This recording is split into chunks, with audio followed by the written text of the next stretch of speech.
Of hope. Watch on BBC iPlayer. Stories of optimism, resilience, achievement, triumph. Remarkable stories from different places around the world. Join us for a series of stunning award-winning documentaries. Why Stories on BBC News.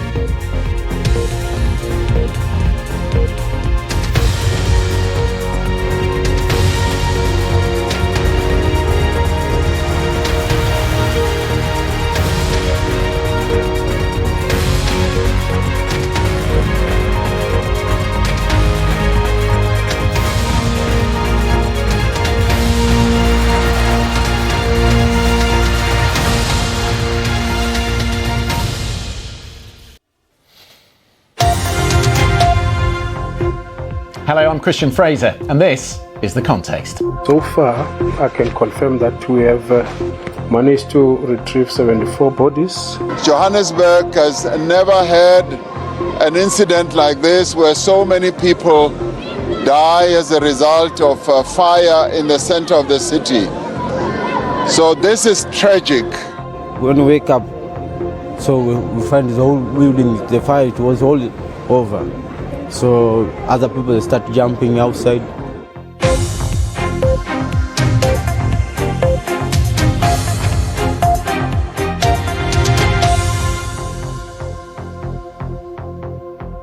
A towering inferno that kills at least 74 people in South Africa. The emergency services said people were leaping to their deaths from fifth-floor windows to escape the flames. We'll be live tonight in Johannesburg, where the grim task of recovery is now underway.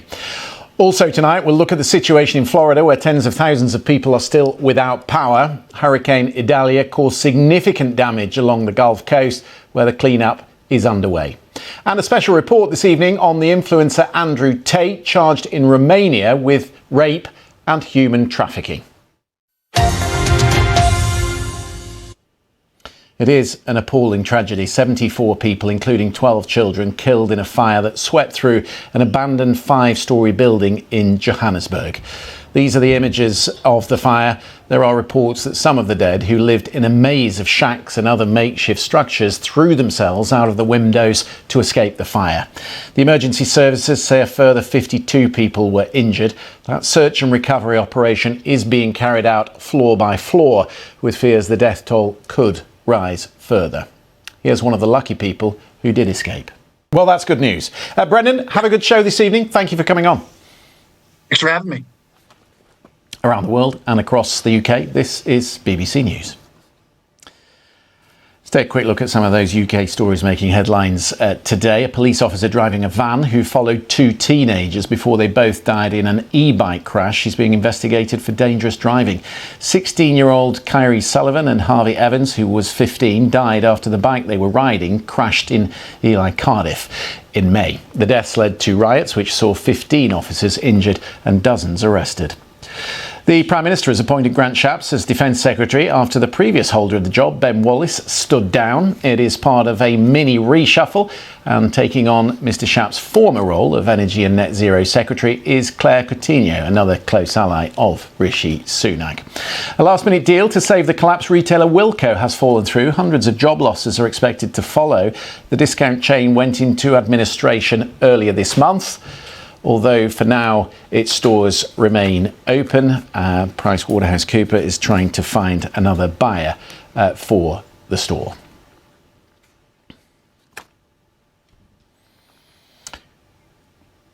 You're live with BBC News. The BBC has uncovered evidence that dozens of women were potentially groomed into online sex work by the influencer Andrew Tate's all-male society, The War Room. A documentary team has spoken to whistleblowers and alleged victims. They were given exclusive access to 12,000 pages of encrypted messages which reveal the instructions given to War Room members to make women gradually submit to their control. With me in the studio, Matt Shea, the reporter, and the director, Jamie Tarson. Right, there's a lot to get into here. So you've investigated, Matt, this all-male society. What did you discover? Well, it's extraordinary work, boys. Jamie Tarson, Matt Shea, thank you very much for coming in to tell us all about it. And if you want to watch that, it's called Andrew Tate, The Man Who Groomed the World. It is on BBC iPlayer. Thoroughly recommend a watch of that. We're going to go to a short break, but we're going to come back and we'll obviously focus in on events the other side. We'll have the sport roundup for you, and also we're going to talk about the EU budget. The EU's in debt at the moment, just 2 years into a 7-year budget. What's gone wrong and how might they solve it? We'll tell you all about it. Stay with us.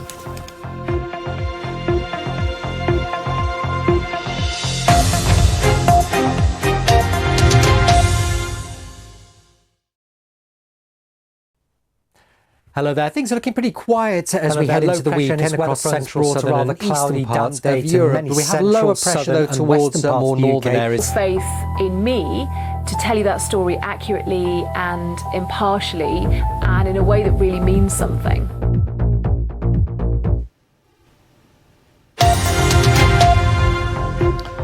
Hello, I'm Christian Fraser. You're watching The Context on BBC News. The EU counts the cost of COVID recovery and supporting Ukraine as its budget comes under more pressure.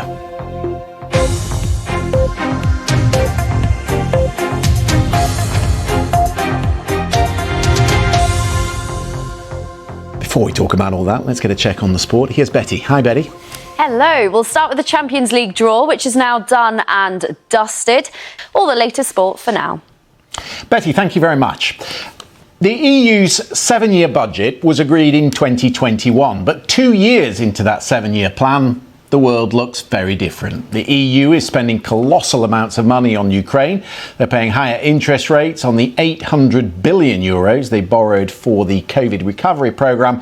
And on top of all that, they're funding a never-ending migrant crisis. Really interesting. Professor Ian Begg, good to talk to you this evening. Thank you. Thank you. It's known as the Road of Life, the only route that connects 120,000 ethnic Armenians living in Azerbaijan's Nagorno-Karabakh region with the Republic of Armenia. But for nearly 9 months, the Lachin corridor has been blocked by Azerbaijani troops, resulting in severe shortages of everything: food, medicine, fuel, you name it. It's cut off, and it's forgotten, at least by the outside world. No independent media has been able to reach the Nagorno-Karabakh enclave, but the photos and videos are of empty shops and they are circulating on social media with reports that people are fainting. Yeah, well, it's an important issue people should read about Nagorno-Karabakh. It's good to lift the lid on what is happening at the moment. I'm very grateful for your time this evening. Serge, thank you, and thank you to you. And also thank you to Artak Beglearian, who was with us as well. Thank you very much. Thanks, Christian. Around the world and across the UK, this is BBC News. BBC News, bringing you different stories Extreme from weather across conditions the are UK. hitting Europe, Meet the US litter man and of Asia. Leicestershire. It does appear Scott that this Gibbons. year is Whether more it's car extreme than parks, previous pavements monsoon or seasons. lay-bys, The climate Scott's of southern there with Europe his is bags and changing, litter say picker. local people. It's becoming more and more like North Africa. And the authorities are warning people that the temperatures aren't just record-breaking, they're life-threatening. Get the full story with bbc.com/news. Follow the story for all the latest with BBC News. Dedicated. Addicted and dedicated. Absolutely love it. Absolutely love Free it. speech You is got the fresh meaningless air, unless exercise, you allow people a sense of achievement you when don't look back like at what to you've say done things and how many you bags don't you like. filled. After You do it for winning wildlife. so far this year, People were he's filled so around proud and it was so 900 intense. bags. Сказав моїй дружині, треба збиратись, треба Scott, who's 55 next week, says as long as there's litter around, I never thought I was going to be but pick it up. For more stories from across When the big UK, names talk, head to they the talk to BBC the News BBC. website.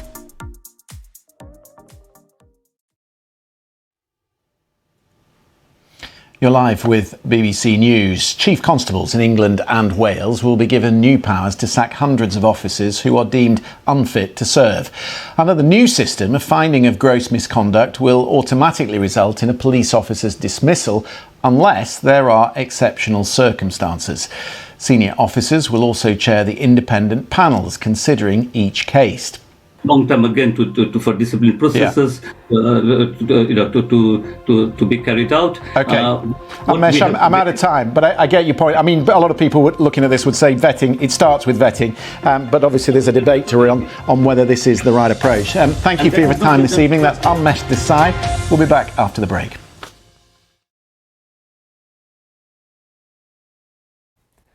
Hello there, low pressure and major hurricane Idalia made landfall across northwest Florida. Everybody can The Media Show, this weekend on BBC News and iPlayer. Inspiring travel on the BBC.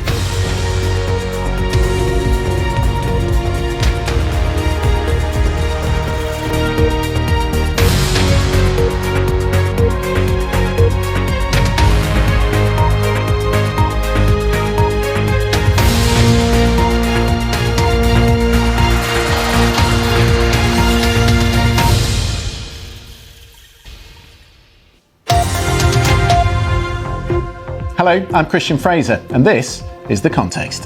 What's your first priority? Well, first of all, I'll get my feet in the door and tribute to my predecessor. Is Grant Shapps just going to be a political appointee whose primary task, if you like, will be to support the Prime Minister in Cabinet, or is he going to really understand the needs of defence? In terms of what the Prime Minister is trying to achieve with this, which is having someone in the Ministry of Defence who you can trust on Ukraine, but also with lots of very tricky spending decisions coming up, and what the pledge will be going into an election, I think Grant Shapps ticks that box.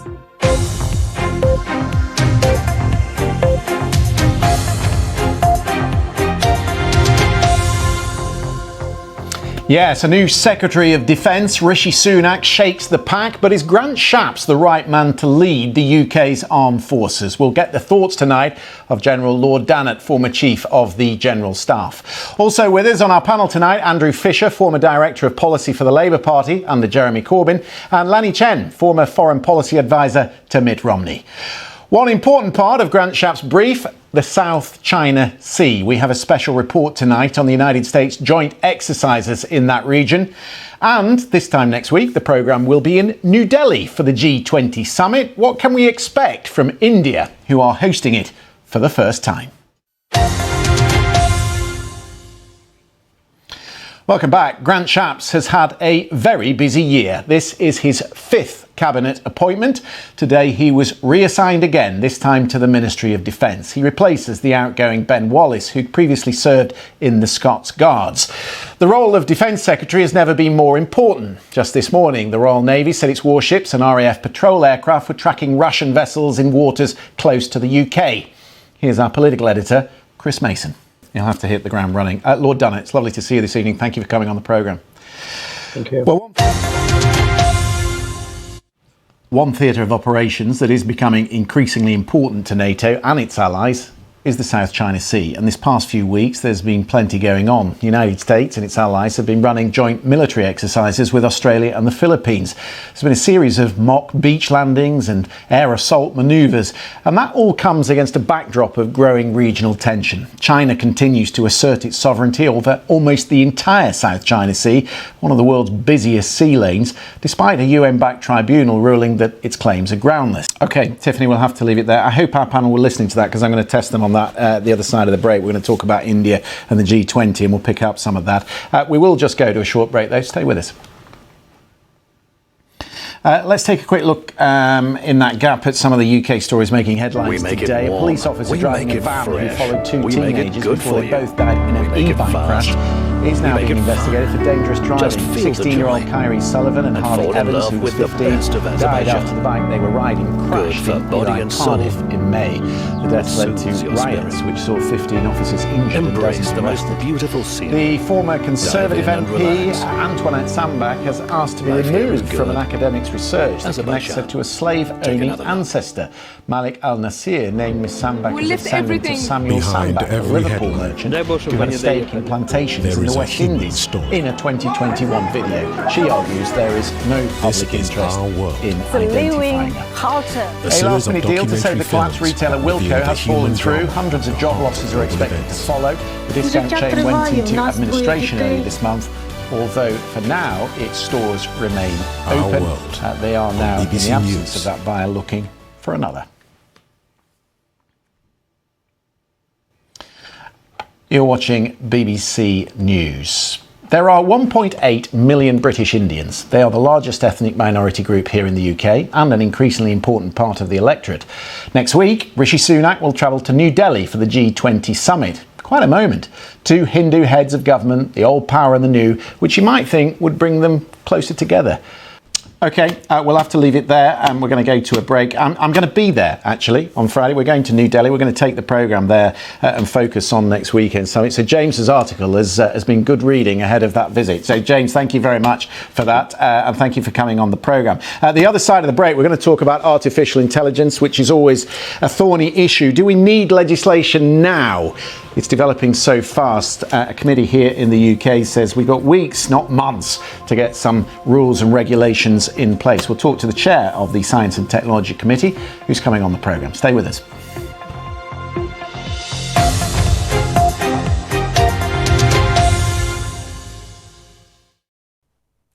Hello there. Things are looking pretty quiet as we head into the weekend across central, southern and eastern parts of Europe. On BBC I know we also hold the key to the solutions. And find out how they survive it. Life at 50 degrees. Watch on BBC iPlayer.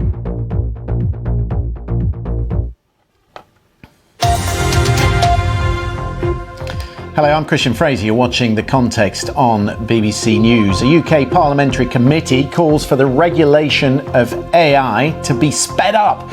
We'll speak to his chair. That's coming up.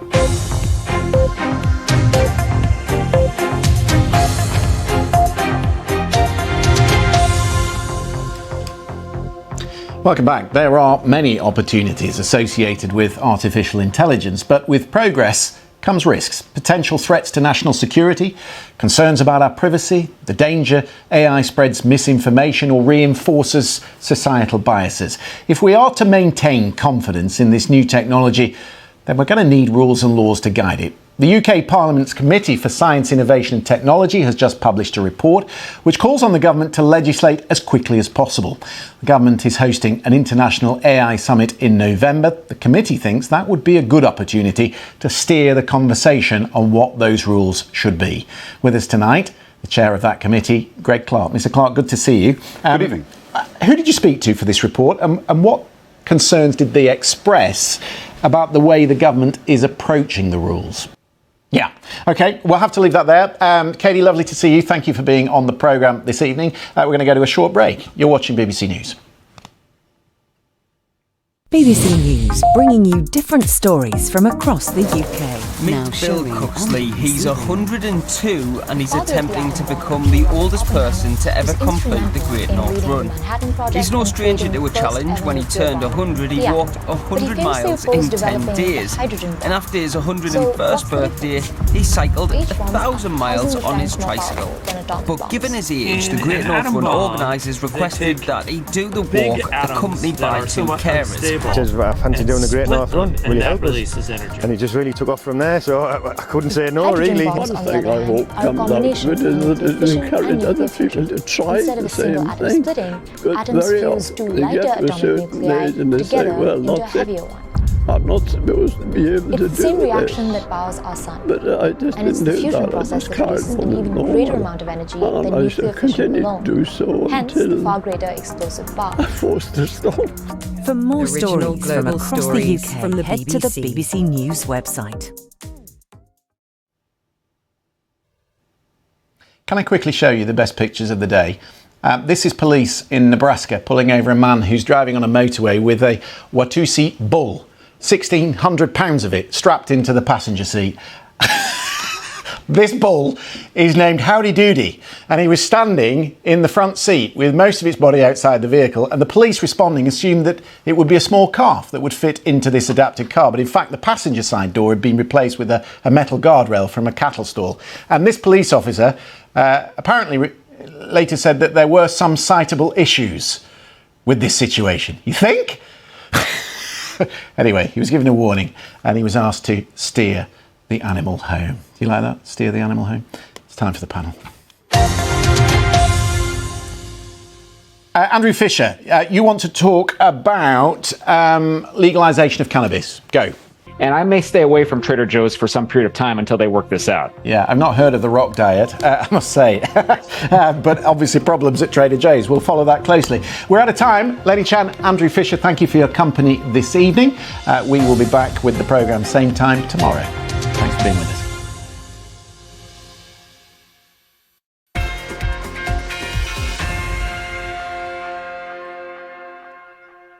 Hello from the BBC Sports Centre, I'm Betty Glover. We'll start with the Champions League draw, which is now done and dusted. It includes, for the first time in 2 decades,